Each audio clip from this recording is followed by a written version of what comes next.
Okay guys, another unboxing video for today. Ayan, so mayroon tayo dito items, no? So mayroon siyang label, naka plastic pero para siya naka cardboard na type. So buksan natin siya, no?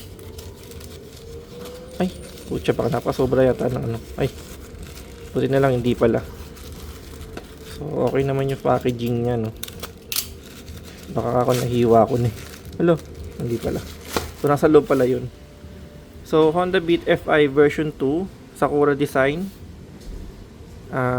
May black siya, no? Check natin. Ayun.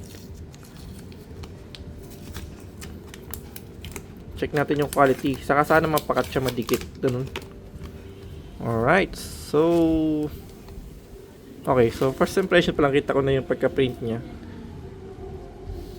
Sabagay, very ano lang naman. Very simple. No?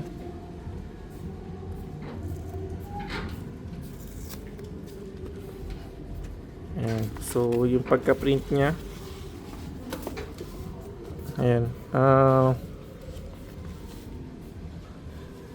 Okay, sakto lang pagka-print niya. No? Glossy naman siya, guys. Digital print siya, no? Oo, digital print talaga siya. So, Honda Beat Fi version 2 Sakura design, decals, black, ano?